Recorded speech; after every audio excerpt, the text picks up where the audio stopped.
স্বাগত ইন্ডিপেন্ডেন্ট সংবাদে। এই মুহূর্তের সংবাদে আপনাদের সঙ্গে আছে আমি নুসরাত আফরিন। শিরোনাম শুনছিলেন, এবার বিস্তারিত।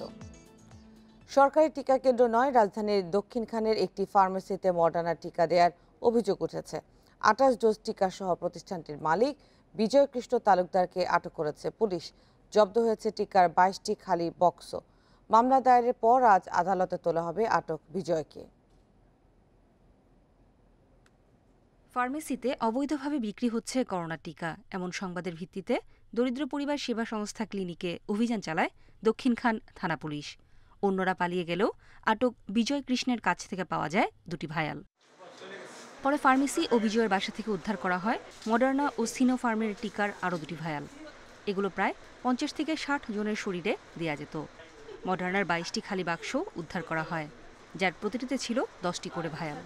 প্রতিটা 500 টাকা করে নেয়, এরকম একটা তথ্য আমাদের কাছে। এই তথ্যের ভিত্তিতে তার দোকানে গিয়ে আমরা অভিযান পরিচালনা করি। আমাদের উপস্থিতি টের পেয়ে ওর ছেলে এখান থেকে চলে যায়। আমাদের যেটা তথ্য কিংবা আমরা যেটা অনুমান করতেছি যে জিনিসগুলো লুকায় ফেলাইছে, ও সরাই ফেলাইছে আর কি, ওর ছেলের মাধ্যমে সরাই ফেলাইছে। পল্লী চিকিৎসার প্রশিক্ষণ নিয়ে ক্লিনিক পরিচালনা করছিলেন আটক বিজয় কৃষ্ণ তালুকদার। তার কাছে কিভাবে এই টিকা গেল সে বিষয়ে নিশ্চিত করে কিছু বলতে পারেনি পুলিশ। মামলা প্রক্রিয়ার দিন আছে, অভিযান পরিচালনা হবে, পরবর্তীতে হবে। আর আইনগত প্রক্রিয়া মামলা তো চলবে। গণটিকা কর্মসূচির সময় টিকাগুলো ফার্মেসিতে নেওয়া হতে পারে বলে প্রাথমিকভাবে ধারণা করা হচ্ছে। এর সাথে জড়িত চক্রকে ধরতে অভিযান চালাচ্ছে পুলিশ। নূরে জান্নাত, ইন্ডিপেন্ডেন্ট নিউজ। বরিশাল সদর উপজেলা নির্বাহী কর্মকর্তা মনিবুর রহমানের বাসভবনে হামলা ও গুলির ঘটনায় কয়েকজনকে আটক করেছে পুলিশ। এ ঘটনায় এখন পর্যন্ত কোনো মামলা হয়নি। বুধবার রাত 9:30টার দিকে সদর উপজেলা নির্বাহী কর্মকর্তার বাসার সামনে পোস্টার অপসারণের কাজ শুরু করে জেলা ছাত্রলীগের নেতাকর্মীরা। সে সময় ইউএনও বাধা দিলে তার সঙ্গে কথা কাটাকাটিতে লিপ্ত হয় তারা। এই ঘটনাকে কেন্দ্র করে রাত 10টার পর 60 থেকে 70 জন লোক একসঙ্গে তার বাসভবনে হামলা চালায়। তখন কর্তব্যরত আনসাররা গুলি চালালে 3 জন গুলিবিদ্ধ সহ 19 জন আহত হন। পরে তাদের বরিশাল শেরেবাংলা মেডিকেলে নেওয়া হয়। এরপরে আইনশৃঙ্খলা বাহিনীর সদস্যরা ঘটনাস্থলে পৌঁছে হামলাকারীদের ছত্রভঙ্গ করে। কারো পারমিশন নেন নাই, তোয়াক্কাও করেন নাই, বা উনি সরাসরি গেট থেকে ঢুকে যে আমি জেলা ছাত্রলীগের সাংগঠনিক সম্পাদক রাজীব, কথা বলার পরে তারা, আমি বললাম যে কি জন্য আসছেন এত রাতে, তারা তার ব্যানার ট্যানার ছিটতেছে বা করতেছে, তাদের নির্দেশনা আছে এই জাতীয়। আমি বললাম যে এটা সরকারি কম্পাউন্ড, সরকারি অফিস আদালত, এখানে আমরা সরকারি অফিসাররা এখানে থাকি, এত রাতে তো এগুলো শোভন না। আর একজন পাশের থেকে সে আবার বলতে, তুই পরিচয় দিয়ে কী করবি, শব্দটা এরকম যে তোর এলাকা, তোর ইত্যাদি ইত্যাদি, এই ধরনের খুব মানে মানে আসলে শব্দ বলা যাচ্ছে না, এই ধরনের শব্দ তারা ব্যবহার করেছিল। ডেফিনেটলি আমরা যেটি ঘটে গেছে এটি আমরা আগে প্রপারলি আইডেন্টিফাই করব, দেন আমরা অবশ্যই যারা অন্যায় করেছে তাদেরকে অবশ্যই আইনের আওতায় আনবো। এই পরিস্থিতিতে আমরা এখানে একটু সিকিউর করি, নিরাপত্তা নিশ্চিত করি এবং এদেরকে ছত্রভঙ্গ করে আমরা স্টেবল করি। আটক আছে, আমরা এখন সেটা দেখছি, আমাদের বিভিন্ন জায়গায় কিছু হসপিটালে আছে, এখানে আছে, বেশ কয়েকজন আটক আছে। আমরা সংখ্যাটা মিলিয়ে এখন তাৎক্ষণিক ঘটনা ঘটেছে আমরা। দেশে করোনায় আরও 172 জনের মৃত্যু হয়েছে। এর মধ্যে পুরুষ 94 এবং নারী 78 জন। এ নিয়ে মোট প্রাণহানি হল 24,719 জনের। 721টি ল্যাবে 24 ঘন্টায় 41,014 নমুনা পরীক্ষায় করোনা শনাক্ত হয়েছে 7,248 জনের। পরীক্ষা বিবেচনায় শনাক্তের হার 17.67%। বুধবার স্বাস্থ্য অধিদপ্তরের বিজ্ঞপ্তিতে জানানো হয়, দেশে মোট করোনা আক্রান্তের সংখ্যা দাঁড়ালো 14,40,644 জন। সুস্থ হয়েছেন আরও 12,112 জন। এ নিয়ে মোট সুস্থ 13,27,028 জন। করোনা পরিস্থিতি নিয়ে আরও জানাতে এবার রংপুর থেকে যোগ দিচ্ছেন সহকর্মী নজরুল ইসলাম। নজরুল, রংপুরের সংক্রমণ ও মৃত্যুর হার কোন পর্যায়ে রয়েছে এবং করোনা পরিস্থিতি নিয়ন্ত্রণে হাসপাতালগুলোতে কি ধরনের ব্যবস্থাপনা চলছে এখন? দেখুন, আসলে আমরা দেখেছি যে বেশ কয়েকদিন ধরে কিন্তু রংপুর মেডিকেল কলেজ হাসপাতাল, রংপুর করোনা হাসপাতালে করোনা যে আক্রান্তের সংখ্যা, রোগীর যে সংখ্যা, এটা কিন্তু আস্তে আস্তে কমে যাচ্ছে, মৃত্যুর সংখ্যা কিন্তু কমে যাচ্ছে। তবে সব মিলিয়ে আমরা যেটা জানতে পেরেছি যে স্বাস্থ্য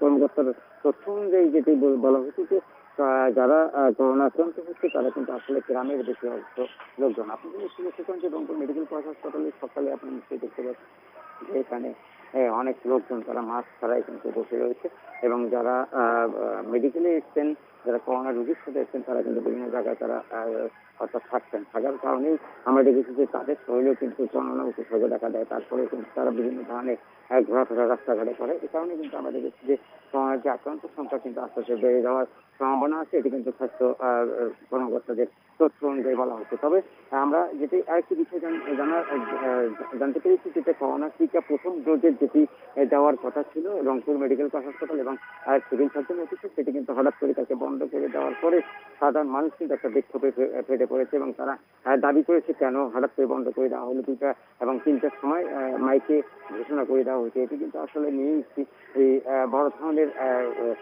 যে করোনা আক্রান্ত যারা রোগী রয়েছে, যারা ডোজ নিতে এসেছেন, এখানে কিন্তু আমরা দেখেছি যে অনেকটা রোগী কিন্তু তারা এসেছিলেন করোনা আক্রান্ত হয়ে, তারা কিন্তু ছড়িয়ে দিচ্ছেন বিভিন্ন জায়গাতে এই করোনা রোগীর যে।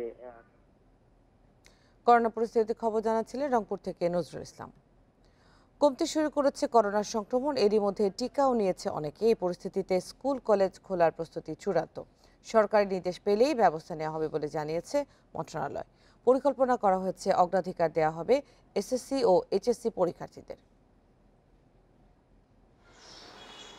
করোনার কারণে 17 মাসের বেশি সময় ধরে বন্ধ শিক্ষা প্রতিষ্ঠান। শিক্ষা মন্ত্রণালয় বলছে সংক্রমণ কিছুটা কমলেই খোলা হবে স্কুল কলেজ। শিক্ষার্থীদের ধাপে ধাপে স্কুলে আনা হবে। আগে আসবে এসএসসি ও এইচএসসি পরীক্ষার্থীরা। সকল শিক্ষা প্রতিষ্ঠান খুলে দেবার সার্বিক প্রস্তুতি আমাদের রয়েছে। এখন পুরোপুরি নির্ভর করে এই করোনা অতিমারির অবস্থা, এটি কখন কি রকম দাঁড়ায়। জোর দেয়া হচ্ছে অ্যাসাইনমেন্ট কার্যক্রম ও স্কুল ভিত্তিক মূল্যায়নের ওপর। মন্ত্রণালয় বলছে স্কুল খোলার পরও অ্যাসাইনমেন্ট কার্যক্রম চালু থাকবে, অনলাইনেও ক্লাস চলবে। এই অ্যাসাইনমেন্টকে সেই লক্ষ্যের একটা বড় ধাপ বলে বিবেচনা করছি। আর আমরা যদি অ্যাসাইনমেন্টে সফল হতে পারি, তাহলে স্কুল ভিত্তিক যে অ্যাসেসমেন্ট, স্কুল ভিত্তিক যে মূল্যায়ন, এটা এস্টাবলিশড হবে। সংসদ টিভি অব্যাহত আছে, মোবাইলে পাঠদান অব্যাহত আছে, এবং একই সাথে যে বেতারের এবং কমিউনিটি রেডিওর মাধ্যমে যে আমরা পাঠদান করতেছি সেটা অব্যাহত আছে এবং থাকবে। নভেম্বরে এসএসসি ও ডিসেম্বরে এইচএসসি পরীক্ষা নেয়ার কথা। এরই মধ্যে তাদের অ্যাসাইনমেন্ট দেয়া শুরু হয়েছে। নূরে আলম, ইন্ডিপেন্ডেন্ট নিউজ, ঢাকা। দুর্ঘটনায় মৃত্যু না পরিকল্পিত হত্যা এখন পর্যন্ত তা নিশ্চিত হতে পারেনি পুলিশ। গত 7 আগস্ট রাজধানীর চকবাজারে এক যুবকের মৃত্যু নিয়ে তৈরি হয়েছে এই ধোঁয়াশা। প্রাথমিক তদন্তে ছিনতাই করে পালানোর সময় গাড়ি চাপায় জয়ের মৃত্যু হয়েছে জানানো হলেও সিসিটিভি ক্যামেরা বলছে ভিন্ন কথা। পুরান ঢাকার চকবাজারের ঠিক এই রাস্তাটিতেই 7 তারিখ রাত 9:15টার দিকে সড়ক দুর্ঘটনায় নিহত হয় জয় নামের এক ব্যক্তি। পুলিশ জানায় ছিনতাই করে পালানোর সময় ঘটে এই দুর্ঘটনা। ছিনতাইয়ের শিকার রিয়াজ নিহত জয়সহ আরও 5 জনকে আসামি করে চকবাজার থানায় মামলা করেন। সে রাতেই গ্রেপ্তার হন আকিব ও পিয়াস। পরে ছিনতাইয়ের স্বীকারোক্তি দিয়ে আদালতে 164 ধারায় জবানবন্দি দেন আসামি আকিব। কিন্তু এ ঘটনার সঙ্গে মিল পাওয়া যাচ্ছে না সিসিটিভি ফুটেজের। দেখা যাচ্ছে ধাক্কা দিয়ে গাড়ির নিচে ফেলে দেওয়া হয় জয়কে। জয়ের বাবা সহ স্থানীয়দের দাবি, জয়কে যিনি ধাক্কা দিয়েছেন তিনিই মামলার বাদী রিয়াজ। দেখা গেল যে আমার ছেলেটা কত সুন্দর আস্তে আস্তে ওরা গর্দনে হাত দিয়ে না, চাকগাট নিচে দিয়ে দিচ্ছে। এটা তো মার্ডার টু মার্ডার, হত্যা মামলা করেছে একদম জেনে বুঝে। এইটুক বাচ্চা, আর ওনার বয়স হলো আপনি যা 55 থেকে 60 বছর বয়স। তো ওনার সাথে 15 বছর 16 বছরের পুরাবানটা কীভাবে ছিনতাই করে? ওর মতন একটা জঘন্য ব্যক্তি আপনার চকবাজারে যদি আপনি তালাশ করেন, ওর নামে যদি করেন, ওর নামে একটা ক্রিমিনাল রিয়াজ, মানে চোর রিয়াজ করে সবাই চিনে। বেশ কয়েকবার চেষ্টায় পাওয়া যায় রিয়াজকে। তার দাবি ছিনতাই করার সময় ধস্তাধস্তিতে গাড়ির নিচে চাপা পড়ে যায় জয়। ছিনতাইয়ের সময় তাকে ধারালো অস্ত্র দিয়ে আঘাত করা হয়েছে বলে দাবি করলেও মেডিকেল রিপোর্টে তার কোনো অস্তিত্ব মেলেনি। গলির ভিতরে ঢুকে নিয়েই মাথায় একটা কোপ দিছে, এই জায়গায় কোপ দেওয়ার লগে লগেই আমি আতঙ্ক হয়ে গেলাম। ঝাড়াঝাড়ি করে ওদের থেকে দৌড় দিলাম। দৌড় দেওয়ার পরে আমিও রাস্তায় পড়ে গেলাম, ওর রাস্তায় পড়ে গেল। একটা কভার বোর্ড গেছে, পরে ওর শুনি সে মৃত্যু হয়ে গেছে। এ ঘটনায় পুলিশের ভূমিকা নিয়েও প্রশ্ন তুলেছে আসামির স্বজনেরা। তারা বলছে 3 আসামির বয়স 16 বছর হলেও এজাহারে উল্লেখ করা হয়েছে 18। তাদের সার্টিফিকেটেও এর প্রমাণ পাওয়া গেছে। আমার ছেলে আমারে খালি আম্মু আমারে বাঁচাও, পিয়স বাবা তুই মারলি কেন ছেলেটা? সব পুলিশ বসা, সব কয় কি কেন মারুম আমি? ওই গাড়ির নিচে রিয়াজ গাড়ি নিচে দিয়ে দিছে, তার জন্য আমি মারলাম। এটা কি আমার অন্যায়? এটা আমার অন্যায়। আমি যে মারছি, আমি যে মারছি এটা আমার অন্যায়। আর ওই যে গাড়ির নিচে দিয়ে দিছে, এটার অন্যায় না? এ বিষয়ে পুলিশের সঙ্গে বারবার যোগাযোগ করেও কোনো বক্তব্য পাওয়া যায়নি। তবে সিসিটিভির ফুটেজ সহ সবকিছু আমলে নিয়ে তদন্ত করা হচ্ছে বলে জানানো হয়েছে। Suman Tanvir, independent news, Dhaka. আন্দোলনে ইস্যু বানাতেই পুলিশের উপর হামলা করেছে বিএনপি। পুলিশ বলছে সেই পরিকল্পনা থেকে মঙ্গলবার আগেভাগে জড়ো হয় নেতাকর্মী, অহেতুক চড়া হয় পুলিশের উপর, চালায় ভাঙচুর। এদিকে সংঘর্ষের ঘটনায় 3টি মামলা করেছে পুলিশ ও মেট্রো রেল কর্তৃপক্ষ। 47 জনকে গ্রেপ্তারের পর রিমান্ডে নেওয়া হয়েছে 26 জনকে। চন্দ্রিমা উদ্যানে জিয়াউর রহমানের কবরে মঙ্গলবার শ্রদ্ধা জানায় বিএনপির নেতাকর্মীরা। 100 জনের অনুমতি থাকলেও জমায়েত হয় কয়েক হাজার। পুলিশের দাবি, স্বাস্থ্যবিধি মেনে উদ্যানে ঢুকতে বলাতেই ক্ষেপে যায় নেতাকর্মীরা, বাধে সংঘর্ষ। উত্তেজিত কর্মীরা ভাঙচুর করে গাড়ি। এ ঘটনায় নাশকতার চেষ্টা, পুলিশের ওপর হামলা এবং গাড়ি ভাঙচুরের অভিযোগে শেরেবাংলা নগর থানায় 3টি মামলা করেছে পুলিশ ও মেট্রো রেল কর্তৃপক্ষ। ঢাকা মহানগর উত্তর বিএনপির আহ্বায়ক আমানুল্লাহ আমান সহ 155 জনের নাম উল্লেখ করে আসামি করা হয়েছে 4 শতাধিক কর্মীকে। রিমান্ডে নেওয়া হয়েছে 26 জনকে। মেট্রো রেলের যে পরিমাণ ক্ষতি হয়েছে তা প্রায় 40 থেকে 50 লাখ টাকার ক্ষতি হয়েছে। তারাও 2টি মামলা তারা অভিযোগ দিয়েছে। আমরা 2টি মামলা রুজু করেছি। সেই মামলাগুলো ইতিমধ্যে বিজ্ঞ আদালতে চলে গেছে। পুলিশ বলছে পরিকল্পিতভাবে হামলা করেছে বিএনপির নেতাকর্মীরা। এ ধরনের নাশকতা কোনোভাবেই সহ্য করা হবে না। এরকম পরিস্থিতিতে ঘোলাটি হলো, সেটা হতে পারে তাদের অভ্যন্তরীণ কোন্দল, কিংবা উদ্দেশ্য প্রণীতভাবে তারা চাচ্ছে কোনো একটা আন্দোলনের ইস্যু তৈরি করার জন্য পুলিশকে দিয়ে। এদিকে বৃহস্পতিবারও স্বেচ্ছাসেবক দলের কর্মসূচি আছে চন্দ্রিমা উদ্যানে। এ উপলক্ষে কঠোর নিরাপত্তা ব্যবস্থা গ্রহণ করেছে police. Masudur Rahman, Independent news, Dhaka. Gulshan থানার মাদক মামলায় দায় স্বীকার করে আদালতে জবানবন্দি দিয়েছেন হেলেনা জাহাঙ্গীর। বুধবার সিএমএম আদালতে জবানবন্দি রেকর্ডের পর তাকে কারাগারে পাঠানোর আদেশ দেন বিচারক। এর আগে মাদক মামলায় আদালতে হাজির করে 164 ধারায় স্বীকারোক্তিমূলক জবানবন্দির রেকর্ডের আবেদন করে পুলিশ। গত মঙ্গলবার পল্লবী থানায় করা টেলিযোগাযোগ নিয়ন্ত্রণ আইনের একটি মামলায় জামিন পান হেলেনা জাহাঙ্গীর। গত 29 জুলাই নিজ বাসা থেকে আটক হন তিনি। উদ্ধার হয় বিদেশি মদ। পরে তার বিরুদ্ধে গুলশান ও পল্লবী থানায় আলাদা 6টি মামলা হয়। মুনিয়ার আত্মহত্যা প্ররোচনা মামলায় পুলিশের চূড়ান্ত প্রতিবেদন গ্রহণ করে বসুন্ধরা গ্রুপের এমডি সায়েম সোবহান আনভীরকে অব্যাহতি দিয়েছে আদালত। বুধবার ঢাকা মহানগর হাকিম রাজেশ চৌধুরীর আদালত এই আদেশ দেয়। চূড়ান্ত প্রতিবেদন প্রত্যাখ্যান করে মামলার বাদী মুনিয়ার বোনের নারাজি এবং মামলাটি তদন্তের দায়িত্ব অন্য কোনো সংস্থাকে দেওয়ার আবেদন নাকচ করে এই আদেশ দেয় আদালত। গত 19 জুলাই গুলশান থানার ভারপ্রাপ্ত কর্মকর্তা ও মুনিয়ার আত্মহত্যা প্ররোচনা মামলা তদন্ত কর্মকর্তা বসুন্ধরার এমডি সায়েম সোবহান আনভীরকে অব্যাহতি দিয়ে আদালতে চূড়ান্ত প্রতিবেদন দেন। 19 এপ্রিল রাতে রাজধানীর গুলশানের একটি ফ্ল্যাট থেকে উদ্ধার হয় মুনিয়ার মরদেহ। পরে এই ঘটনায় আত্মহত্যা প্ররোচনায় মামলা হয় বসুন্ধরা এমডি সায়েম সোবহান আনভীরের বিরুদ্ধে। মাদক মামলা অভিনেত্রী পরিমণিকে আবারও 5 দিনের রিমান্ড চেয়ে আবেদন করেছে সিআইডি। বুধবার পরিমণির জামিন আবেদনের শুনানির কথা থাকলেও রাষ্ট্রপক্ষ রিমান্ড আবেদনের কথা জানায় আদালতকে। পরে আজ রিমান্ড ও জামিনের শুনানি করার দিন নির্ধারণ করে মহানগর হাকিম আদালত। গত 4 আগস্ট অভিনেত্রী পরিমণির বাসায় অভিযান চালায় আইনশৃঙ্খলা বাহিনী। সে সময় তার বাসা থেকে উদ্ধার করা হয় মাদকদ্রব্য। এ ঘটনায় বনানী থানার মামলায় 2 দফায় রিমান্ডে নেওয়া হয় অভিনেত্রী পরিমণিকে। গত 13 আগস্ট রিমান্ড শেষে তাকে কারাগারে পাঠানো হয়। এরপর জামিন আবেদন করা হয় 16 আগস্ট। বেলা 12টায় রাষ্ট্রপক্ষের আইনজীবী আদালতকে আবারও রিমান্ড আবেদনের কথা জানান। পরে আদালত জামিনের শুনানি না করে বৃহস্পতিবার রিমান্ড ও জামিন শুনানির দিন নির্ধারণ করেন। রাষ্ট্রপক্ষের আইনজীবী জানান, পরিমণি জিজ্ঞাসাবাদে মামলার ঘটনা ও এর নেপথ্যের মূল হোতাদের বিষয়ে গুরুত্বপূর্ণ তথ্য দিয়েছেন। মাদক মজুদ উদ্ধারসহ এ ব্যবসার পেছনে অর্থের যোগানদাতাদের খুঁজে বের করতে আবারও রিমান্ড চাওয়া হয়েছে। 16 তারিখে রিমান্ডে চাওয়া হয়েছে। সেখানে আমি এক নজর যেটা দেখলাম যে তাকে জিজ্ঞাসাবাদ করার প্রয়োজন আছে, তথ্যপত্র কিছু তাদের কাছে আছে, যেহেতু মামলাটা তদন্তাধীন, কিছু তথ্যপত্র তারা পেয়েছে, এগুলোকে যাচাই বাছাই করবে, আরও জিজ্ঞাসাবাদ করবে যে এই ঘটনার সাথে আরও কারা কারা সম্পৃক্ত আছে সেটা এখনও সেভাবে জানা যায়নি। তবে শুধুমাত্র একটি মাদক মামলায় দফায় দফায় রিমান্ডের আবেদনে বিস্মিত পরিমণির আইনজীবী।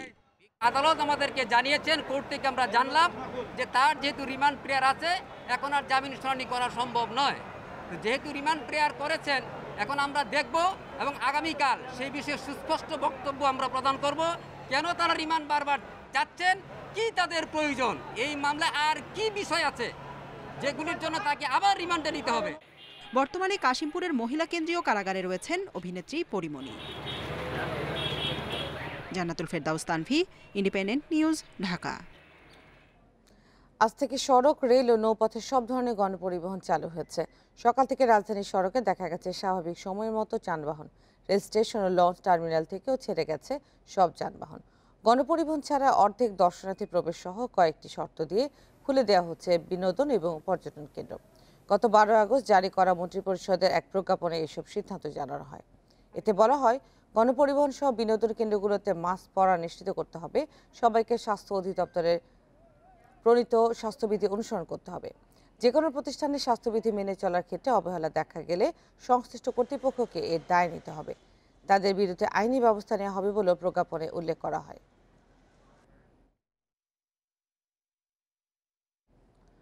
করোনা মহামারী আর দীর্ঘ লকডাউনের কারণে বান্দরবানের পর্যটন কেন্দ্রগুলোতে ছিল না মানুষের চলাচল। দূষণমুক্ত থাকায় পাল্টে গেছে পাহাড়ের প্রাকৃতিক সৌন্দর্য।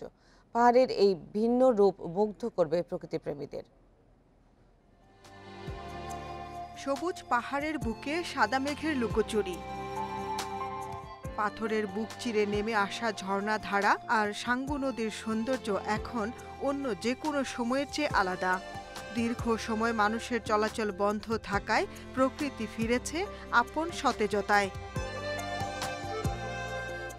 শৈলপ্রপাত, রেমাক্রি, নাফাকুম, দেবতাকুম, শিলবান্ধা সহ ছোট বড় অসংখ্য ঝর্ণা এখন জলরাশিতে ভরপুর। মেঘলা, নীলাচল, চিম্বুক ও নীলগিরির পাহাড়ে সবুজের হাতছানি যেন শিল্পীর ক্যানভাসে আঁকা ছবি। দীর্ঘদিন পর প্রকৃতির এই রূপ দেখতে পছন্দের জায়গায় যাবেন পর্যটকরা। এজন্য সব ধরনের প্রস্তুতি নিয়ে তাদের অপেক্ষায় এখন সংশ্লিষ্টরা। ব্যবসায়ী দিক থেকে চিন্তা করলে লস হয়েছে, কিন্তু প্রাকৃতিক দিক থেকে চিন্তা করলে আমাদের খুবই লাভবান হয়েছে। আমরা আশা করব এই দিনগুলো, এই করোনাকালীন সংকট কাটিয়ে ওঠার পর আমরা পরবর্তীতে প্রাকৃতিক সৌন্দর্য পর্যটকদের মাঝে তুলে ধরতে পারব। বান্দরবানে পর্যটন শিল্পের সঙ্গে জড়িত প্রায় 20,000 মানুষ। দীর্ঘদিন পর কাজে ফিরে স্বস্তি জানিয়েছেন তারা। সরকারের কাছে আমাদের আবেদন থাকবে, আমরা ফুটের মোটর ডিস্ট্রিক্ট মালিকদেরকে 0 ইন্টারেস্টে অথবা খুব কম ইন্টারেস্টে দীর্ঘমেয়াদে লোনের ব্যবস্থা করা, অন্তত 10টা বছরের জন্য ব্যাট ইনকাম ট্যাক্স মওকুফ করা। প্রকৃতির এমন রূপ ধরে রাখতে পর্যটক সহ সবাইকে সচেতন থাকার আহ্বান জানিয়েছেন পরিবেশবিদরা। Independent news desk. এ নিয়ে আরও জানাতে বান্দরবান থেকে যোগ দিচ্ছেন সহকর্মী মংখিং মার্মা। মার্মা, পর্যটন কেন্দ্রগুলো খুলে দেওয়া উপলক্ষে কর্তৃপক্ষকে প্রস্তুতি কেমন নিয়েছেন, কেমন দেখছেন সেখানে, আর করোনা স্বাস্থ্যবিধি কিভাবে আসলে বাস্তবায়ন করা হবে? যে আজকে থেকে আসলে সারা বাংলাদেশের যে পর্যটন স্পটগুলো আছে সেগুলো খুলে দেওয়া, বান্দরবানেও সেই তারই ধারাবাহিকতায় বান্দরবানেও কিন্তু যে সকল টুরিস্ট স্পট যেগুলো রয়েছে সেগুলোতে কিন্তু আসলে প্রস্তুতি নিয়েছে এখানকার স্থানীয় যে পর্যটন ব্যবসায়ীদের সম্পৃক্ত যারা আছেন। আমি সকাল থেকে বিভিন্ন জায়গায় ঘুরেছি এবং দেখেছি যে আসলে ঢাকা থেকে এবং দেশের বিভিন্ন প্রান্ত থেকে আসলে কিছু পর্যটক আসছে, কিন্তু আগে আসলে এই করোনার কালীন আগে যে ধরনের টুরিস্টরা যারা আসতেন আসলে সেভাবে কিন্তু আসলে এখন পর্যন্ত টুরিস্ট আসছে না। এই ব্যবসার সাথে সম্পৃক্ত যারা আছেন, বাস মালিক সমিতি, হোটেল মালিক সমিতি, আমি সবার সাথে কথা বলেছি, তারা আমাকে বলেছেন যে যদি আসলে দীর্ঘদিন পর লকডাউন খোলার কারণে তারা কিছু স্বস্তি পেয়েছে, তবে আসলে তাদের যে ক্ষতিগুলো হয়েছে তাদের এই ব্যবসার ক্ষেত্রে সেটি আসলে পুষিয়ে নিতে পারবেন কিনা সেটা নিয়ে আসলে সন্দেহান প্রকাশ করেছেন অনেকে। আপনাকে জানিয়ে রাখতে চাই যে সেটা হচ্ছে যে বান্দরবান জেলা পুলিশের সাথে কথা বলেছে এবং জেলা প্রশাসকের সাথে কথা বলেছে। তারা আমাদেরকে যেটি জানিয়েছেন সেটা হচ্ছে যে আসলে পর্যটন স্পট যেগুলো রয়েছে সেগুলোতে আসলে কঠোর ভাবে স্বাস্থ্যবিধি মেনে কিন্তু টুরিস্টদেরকে এখানে প্রবেশ করে দেওয়া হবে বলে তারা বলেছেন। এবং জেলা প্রশাসকের পক্ষ থেকে কিন্তু যে সকল জেলা প্রশাসনের যে টুরিস্ট স্পট যেগুলো আছে, যেমন নীলাচল, মেঘলা, যে সকল পর্যটন স্পট আছে, সেগুলোতে কিন্তু আসলে মোবাইল কোড প্রেরণ করা হবে প্রতিদিনই, এবং সেখানে আসলে স্বাস্থ্যবিধি মেনে কি আসলে পর্যটকরা আসছেন কিনা এবং এখানে যারা ঘুরতে আসছেন তাদের একদম বান্দরবানে ঢোকার প্রবেশ থেকে শুরু করে টুরিস্ট স্পট গুলো পর্যন্ত তারা স্বাস্থ্যবিধি মানছেন কিনা সেটি কিন্তু কড়া নজরদারি রাখা হবে বলে আমাদেরকে জেলা প্রশাসনের পক্ষ থেকে জানিয়েছেন। এটি হচ্ছে সর্বশেষ পরিস্থিতি বান্দরবান পর্যটন কেন্দ্রের যে আজকে যেটি খোলা হবে। বিরতির পর স্বাগত জানাবো আরো খবর। 24 ঘন্টায় ডেঙ্গুতে 4 জনের মৃত্যু হয়েছে। ঢাকায় একদিনের রেকর্ড 273 জন ডেঙ্গু রোগী হাসপাতালে ভর্তি হয়েছে। সারা দেশে শনাক্ত 306 রোগী। গতকাল এই সংখ্যা ঢাকাতে ছিল রেকর্ড 306 এবং সারা দেশে 329 জন। বিকেলে স্বাস্থ্য অধিদপ্তর এক সংবাদ বিজ্ঞপ্তিতে তথ্য দিয়েছে। অধিদপ্তর জানিয়েছে বর্তমানে সারা দেশে চিকিৎসাধীন মোট 1193 জন ডেঙ্গু রোগী, আর ঢাকাতে ভর্তি আছেন 1110 জন। এবছর এখন পর্যন্ত 6956 জন ডেঙ্গু রোগী শনাক্ত হয়েছে, আর মৃত্যু হয়েছে 30 জনের।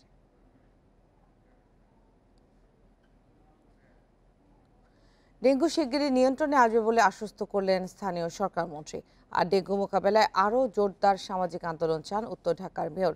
তবে বিমানবন্দর, নৌ সদর দপ্তর, সেনানিবাস সহ রাজধানীর সংরক্ষিত এলাকায় সিটি কর্পোরেশনকে এডিস নির্মূলের দায়িত্ব চেয়েছেন নগর পরিকল্পনাবিদেরা। 2020 সালে মোট ডেঙ্গু আক্রান্তের সংখ্যা ছিল 1405। তবে চলতি বছরের প্রথম 8 মাসের রোগী 7000, মৃত্যু হয়েছে 30 জনের। ডেঙ্গু ঠেকাতে তাই সমন্বিত সভায় বসে ঢাকা উত্তর সিটি কর্পোরেশন। এতে যোগ দিয়ে করণীয় তুলে ধরেন বক্তারা। আর পরিস্থিতি যেন নিয়ন্ত্রণের বাইরে চলে না যায় সেজন্য সবাইকে নিজ নিজ জায়গা থেকে দায়িত্ব পালনের আহ্বান জানায় স্বাস্থ্য অধিদপ্তর।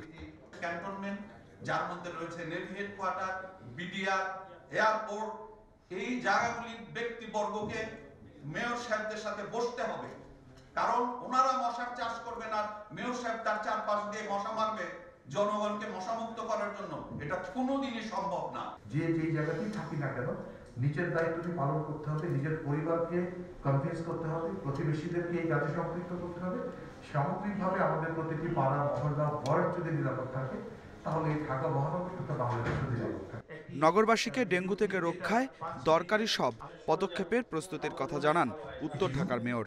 বলেন, এ সংকট মোকাবেলায় চাই সামাজিক আন্দোলন। 10টায় 10 মিনিট প্রতি শনিবার নিজের বাসা, বাড়ি, অফিস, আদালত, দোকানপাট করি পরিষ্কার। এটিকে যদি আমরা সামাজিকভাবে ছড়িয়ে দিতে পারি, ডেফিনেটলি আমরা ডেঙ্গি থেকে অথবা যে কোনো রোগ বালাই থেকেও কিন্তু আমরা রেহাই পাবো।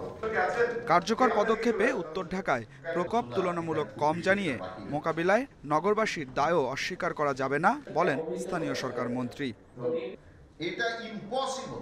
মেয়র, কাউন্সিলর আর আমরা 3000 লোক দিছি আপনাদেরকে, আর এই 3000 লোক দিয়ে আর ওনারা মিলে আপনাদের সব মানুষের জীবনে এই মশা মুক্ত অথবা এডিস মুক্ত জীবন দিতে পারবে, এটা ঠিক না। এটা যদি আপনি নির্ভর করেন যে সিটি কর্পোরেশন কি করছে, city corporation have a fundamental responsibility, but you can not ignore your responsibility. দেশের নানা হাসপাতালে চিকিৎসাধীন 1193 রোগীর মধ্যে রাজধানীর বাসিন্দায় 1110 জন। Adilur Rahman, Independent news, Dhaka. নরসিংদীতে টেক্সটাইল মিলের শ্রমিককে মাইক্রোবাসে তুলে গণধর্ষণের অভিযোগ জনকে গ্রেফতার করা হয়েছে। 3 জনকে গ্রেফতার করা হয়েছে। জিজ্ঞাসাবাদে গ্রেফতারকৃতরা ঘটনায় জড়িত থাকার কথা স্বীকার করেছে বলে জানিয়েছে পুলিশ। গ্রেফতার 3 জন হলেন মাইক্রোবাস চালক সোহেল, সাইফুল ও মিজান। সদর মডেল থানা পুলিশ জানিয়েছে, মঙ্গলবার সন্ধ্যায় মায়ের সঙ্গে দেখা করানোর কথা বলে ওই নারী শ্রমিককে শহরের ভেলানগর এলাকায় ডেকে নেন মিজান। সেখান থেকে অটোরিকশায় করে শহরতলির চিনিশপুর বেলতলা এলাকায় নিয়ে মাইক্রোবাসে তুলে ধর্ষণ করা হয়। পরে রাতে 3 জনকে আসামি করে মামলা করেন ওই নারী। তার অভিযোগ, বিয়ের প্রস্তাবে অস্বীকৃতি জানানোয় মিজানের পরিকল্পনায় এই ঘটনা ঘটিয়েছেন আসামিরা। বুধবার শহরের বিভিন্ন স্থানে অভিযান চালিয়ে অভিযুক্তদের গ্রেপ্তার করা হয়। এই 3 জনকেই আমরা গ্রেফতার করতে সক্ষম হই এবং পাশাপাশি আলামত হিসেবে একটি সাদা রঙের নোয়া মাইক্রোবাস সেটিও আমরা উদ্ধার করতে সক্ষম হয়ে থাকি এবং এর প্রেক্ষিতে নরসিংদী মডেল থানায় নারী ও শিশু নির্যাতন দমন আইন সংশ্লিষ্ট ধারায় মামলা রুজু করা হয়েছে। গাজীপুরে বাহাদুরপুরে ছেলে হত্যার বিচার চাইতে গিয়ে সালিশের বিচারকদের হামলায় আসাদুল ইসলাম নামে এক পোশাক শ্রমিকের মৃত্যু হয়েছে। বুধবার দুপুরে গ্রাম্য বিচারক ও প্রতিপক্ষের সঙ্গে কথা কাটাকাটির এক পর্যায়ে এই ঘটনা ঘটে।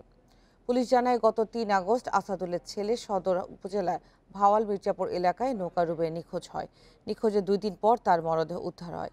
তবে আশরাফুলের দাবি, তার ছেলেকে নৌকা থেকে ফেলে দিয়ে হত্যা করা হয়েছে। এরই প্রেক্ষিতে বুধবার দুপুরে বিচার চাইতে গেলে ওই গ্রাম্য বিচারক ও প্রতিপক্ষের সঙ্গে কথা কাটাকাটি এক পর্যায়ে সালিশের বিচারকরা তাকে লাথি কিল ঘুষি মারলে ঘটনাস্থলে নিহত হন আশরাফুল ইসলাম।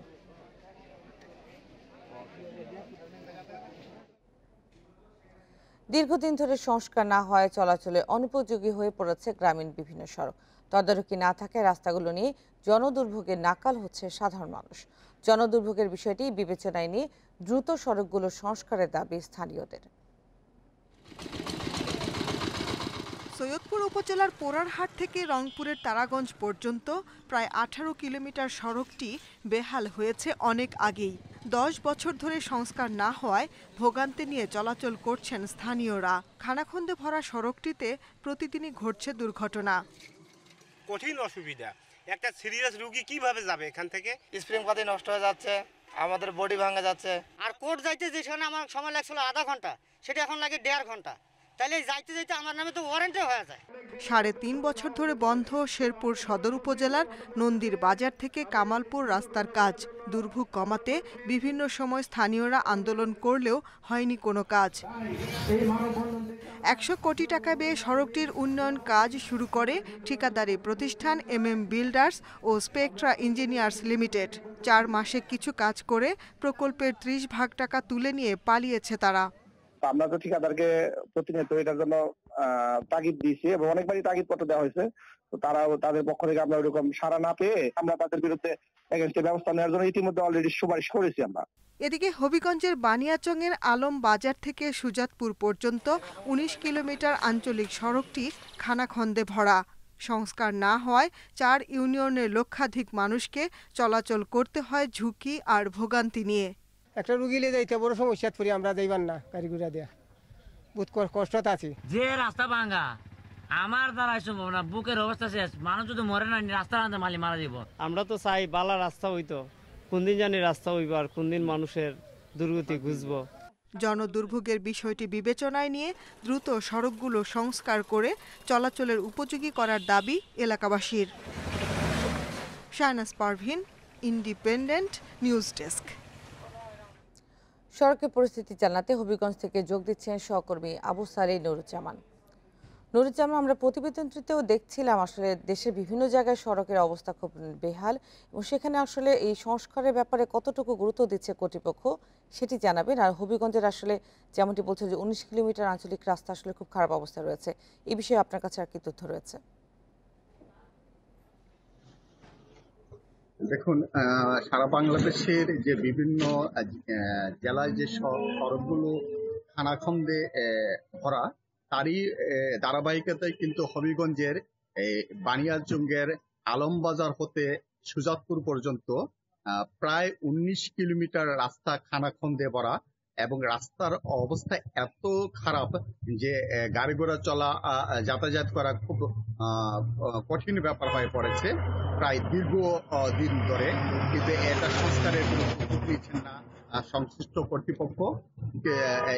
এই সড়কটি দিয়ে আলমবাজার থেকে সুজাতপুরে এই রাস্তাটি দিয়ে 4টি ইউনিয়নের লোক যাতায়াত করে থাকেন সড়ক পথে। পাশাপাশি পার্শ্ববর্তী জেলা কিশোরগঞ্জের একটি উপজেলার বাসিন্দারাও এই সড়কটি ব্যবহার করে থাকেন এই হবিগঞ্জে তাদের বিভিন্ন বাজার হাটে।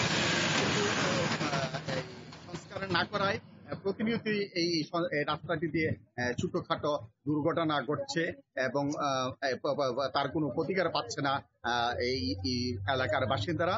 তারা বারবার এলজিটির কাছে ধর্ণা দিয়ে ও এলজিটি কর্তৃপক্ষের কাছে ধর্ণা দিয়েও তারা সুফল পাচ্ছে না। এলজিটি বলছে এই রাস্তাটি প্রশস্তকরণ এর কাজ তারা হাত নিয়েছেন। তাই এই প্রশস্তকরণের কারণে তারা এই কাজটি সংস্কার করতে পারছেন না। এবং এলজিডির নির্বাহী প্রকৌশলী আমাকে জানিয়েছেন, হবিগঞ্জ জেলার যে নির্বাহী প্রকৌশলী তিনি জানিয়েছেন যেহেতু এই রাস্তাটি প্রশস্ত করা হবে তার জন্য তারা সংস্কারের হাত দিচ্ছেন না। তবে ইতিমধ্যেই তারা হবিগঞ্জ থেকে জানাচ্ছিলেন আবু সালেহ নুরুজ্জামান। চট্টগ্রামের পতেঙ্গা থেকে লালখান বাজার পর্যন্ত এক্সপ্রেসওয়ে নির্মাণ কাজের জন্য ব্যবহারে অনুপযোগী হয়ে পড়েছে নগরীর ব্যস্ততম শেখ মুজিব সড়ক। সড়কের নানা জায়গায় তৈরি হয়েছে ছোট বড় গর্ত। এতে গুরুত্বপূর্ণ এই সড়কের প্রতিদিন তৈরি হচ্ছে তীব্র যানজট, ঘটছে দুর্ঘটনা। 2019 সালে ৩,২৫০ কোটি টাকায় নগরীর লালখান বাজার থেকে শাহ আমানত আন্তর্জাতিক বিমানবন্দর পর্যন্ত 16 কিলোমিটার দীর্ঘ এক্সপ্রেসওয়ে নির্মাণের কাজ শুরু করে চট্টগ্রাম উন্নয়ন কর্তৃপক্ষ। চলমান এই কাজের কারণে বর্ষা মৌসুমে পুরো সড়কে দেখা দিয়েছে খানাখন্দ, বড় গর্তে পড়ে প্রতিনিয়ত নষ্ট হচ্ছে বিভিন্ন যানবাহন। আমরা কি কষ্ট করতেছি রাস্তা দিয়ে হাঁটা যাচ্ছে না। একটা পথচারী যখন রাস্তা দিয়ে হাঁটে তখন নালায় পড়ে যায়। সড়কে চলাচলকারীরা বলছেন 6 মাস ধরে এমন অবস্থা চললেও সংস্কার তো দূরের কথা, খোঁজও নিচ্ছে না সংশ্লিষ্ট কর্তৃপক্ষ। এই যে গর্তের মতো হয়ে গেছে, গর্ত কি এটা নদীর মতোই হয়ে গেছে। এখন এই জিনিসটা কেউ দেখার কি নাই? গাড়িতে উঠলে আমাদের মানজা ঠিক থাকে না, অসুস্থ রোগীরা এখান দিয়ে যাইতে অনেক কষ্ট হয়। তবে শেখ মুজিব সড়কের এই অবস্থা থেকে উত্তরণে এখনই কোনো সমাধান নেই সিটি কর্পোরেশনের কাছে। মেয়র বলছেন বর্ষা শেষ না হলে সংস্কার কাজ সম্ভব নয়। বলেছি একটু ভাঙা রাস্তাগুলো যাতে মেরামত করে দেওয়া হয়, যান চলাচলের যাতে সুবিধা হয়। আর অন্যান্য রাস্তা যেগুলো এখন এই জলবদ্ধতার কারণে তো নষ্ট হচ্ছে, ভিটামিন তো নষ্ট হয়, বর্ষার পরে ইনশাল্লাহ আমরা সেগুলোকে পুরোদমে কাজ করে একদম যান চলাচলের উপযোগী করে দেব। বর্ষা মৌসুম শেষ হতে সময় লাগবে আরও 3 মাস, আর এক্সপ্রেসওয়ে নির্মাণ কাজ শেষ হতে বাকি আরও 1.5 বছর।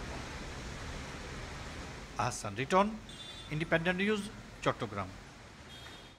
বিভিন্ন জেলায় পাটের বাম্পার ফলন হলেও কাঙ্ক্ষিত দাম না পাওয়ার অভিযোগ করেছেন চাষিরা।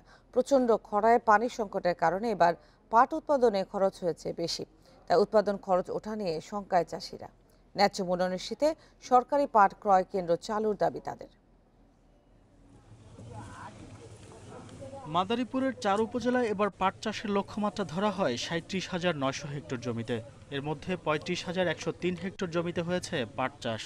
উৎপাদন লক্ষ্যমাত্রা ধরা হয়েছে 71,210 মেট্রিক টন পাট। ফলন নিয়ে সন্তুষ্ট চাষিরা। খরচা খুবই বেশি হয়েছে, কিন্তু পাট ফলাই দিলে ফলন হয়েছে ভালো। পাটের বাজার যা আছে এর চেয়ে যদি আর একটু ভালো হয় তাহলে কৃষকরা আমরা একটু লাভবান হইতে পারি, কিংবা একটু পর্তাটা হয়। ফলন ভালো হলেও উৎপাদন খরচ বেশি হয় লাভ পাওয়া নিয়ে শঙ্কায় কৃষকরা। যদিও কৃষি বিভাগের দাবি পাটের ভালো দাম পাচ্ছেন চাষিরা। 3 বার পানি দিছি, টাকা দিয়ে খুব খরচা হয়েছে। সরকার যদি পাটের দামটা বাড়ায় তাহলে আমরা উপকৃত বাঁচতে পারবো। অনেক খরচা হয়েছে বুঝছেন, এতে ন্যায্য মূল্য আমরা পাচ্ছি না।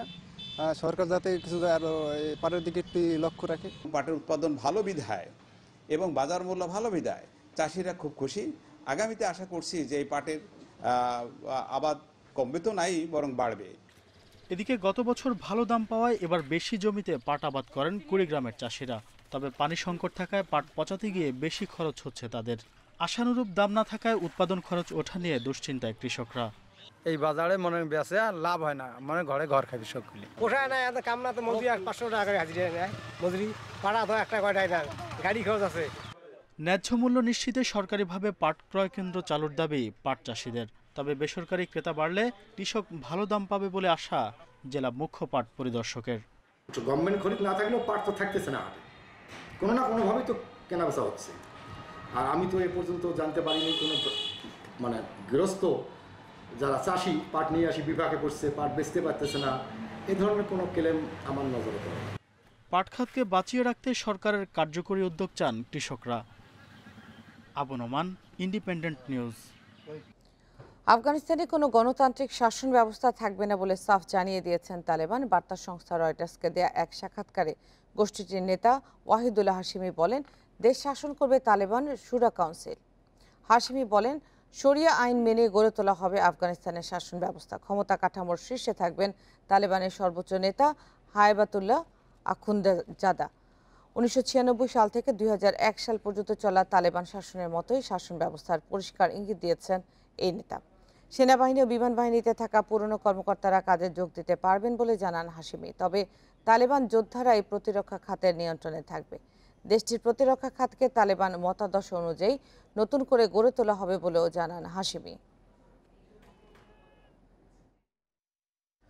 আফগানিস্তানের পূর্বাঞ্চলীয় শহর জালালাবাদে হয়েছে প্রথম তালেবান বিরোধী বিক্ষোভ। দেশের জাতীয় পতাকা না সরানোর দাবিতে বিক্ষোভ করেন কয়েক হাজার মানুষ।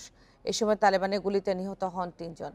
জালালাবাদ ছাড়া কুনার ও খোস্ত প্রদেশেও তালেবান বিরোধী বিক্ষোভ হয়েছে। তালেবানদের আফগানিস্তানের দখলের পর নানা জায়গা থেকে সরিয়ে নেওয়া হয় দেশটির জাতীয় পতাকা। এই পরিস্থিতিতে বুধবার জালালাবাদে পতাকা না সরানোর দাবিতে শুরু হয় বিক্ষোভ। আন্তর্জাতিক গণমাধ্যম বলছে, জাতীয় পতাকা সরিয়ে তালেবানের পতাকা উড়ানোকে ঘিরে ক্ষুব্ধ হয়ে ওঠেন আফগান নাগরিকেরা। তাদের ছত্রভঙ্গ করতে গুলি ছোড়ে তালেবান সদস্যরা। এতে ঘটে হতাহতের ঘটনা। পরে তালেবানের পতাকা সরিয়ে আবারও জাতীয় পতাকা উড়িয়ে দেন বিক্ষোভকারীরা। আমি আপনার সামনে দাঁড়িয়ে আছি, আমার উপর গুলি চালাতে পারেন, হত্যা করতে পারেন, দেশের পতাকার জন্য জীবন দিতে রাজি। আমাদের সরকার শিগগিরই ফিরে আসবে। তালেবান তাদের ইসলামিক আমিরাত অফ আফগানিস্তানের জন্য ব্যবহার করছেন সাদার উপর কালো হরফে কালেমা শাহাদাত লেখা পতাকা। তবে কালো, লাল ও সবুজের মিশ্রণে পূর্ণ 3 রঙা পতাকাকেই জাতীয় পতাকা হিসেবে রাখার দাবি তুলেছেন বিক্ষোভকারীরা। গোষ্ঠীটির মুখপাত্র জাবিহুল্লাহ মুজাহিদ জানিয়েছেন, ভবিষ্যতে দেশটির জাতীয় পতাকা কোনটি হবে তা নিয়ে আলোচনা চলছে। সিদ্ধান্ত নেবে নতুন সরকার। রোববার কোনো লড়াই ছাড়াই নানগারহার প্রদেশের জালালাবাদ শহরের দখল নেয় তালেবান। এতে আফগান পাকিস্তান সংযোগকারী গুরুত্বপূর্ণ সড়ক নিয়ন্ত্রণ করা তাদের জন্য সহজ হয়ে যায়। সায়রা খান, ইন্ডিপেন্ডেন্ট নিউজ। দেশ থেকে পালিয়ে যাননি বলে দাবি করেছেন আফগানিস্তানের প্রেসিডেন্ট আশরাফ গনি। জানান, রক্তপাত ও বড় বিপর্যয় এড়াতে দেশ ছাড়তে বাধ্য হয়েছে তিনি। সংযুক্ত আরব আমিরাত থেকে ফেসবুক লাইভে দেয়া বক্তৃতায় বুধবার এসব কথা জানান গনি। প্রায় 10 মিনিটের বক্তৃতায় তার বিরুদ্ধে আনা নগদ অর্থ সঙ্গে নিয়ে যাওয়ার অভিযোগকে ভিত্তিহীন বলে দাবি করেন গনি। এর আগে মানবিক কারণে পরিবার সহ আশরাফ গনিকে আশ্রয় দেওয়ার বিষয়টি নিশ্চিত করে আরব আমিরাত। তাজিকিস্তানে আফগান রাষ্ট্রদূত মোহাম্মদ জাহিদ আকবর গনি তার সঙ্গে $169 মিলিয়ন নিয়ে গেছেন বলে অভিযোগ তোলেন। গনি দেশ ও জাতির সঙ্গে বিশ্বাসঘাতকতা করেছেন বলে মন্তব্য করেন তিনি। রোববার তালেবান আগ্রাসনের মুখে দেশ ছাড়েন তিনি।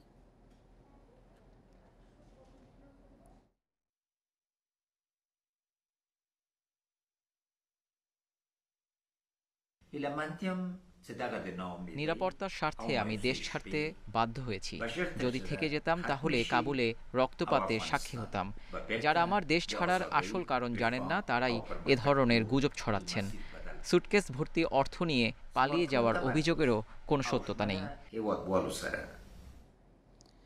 কাবুল থেকে ছাড়া মার্কিন উড়োজাহাজের চাকাতে মানুষের দেহাবশেষ পাওয়ার ঘটনায় তদন্ত চলছে বলে জানিয়েছে মার্কিন বিমান বাহিনী। তারা জানিয়েছে, সামরিক উড়োজাহাজটি অবতরণ করার পর কয়েকশো আফগান ওঠার জন্য হুড়োহুড়ি শুরু করলে তৈরি হয় বিশৃঙ্খলা।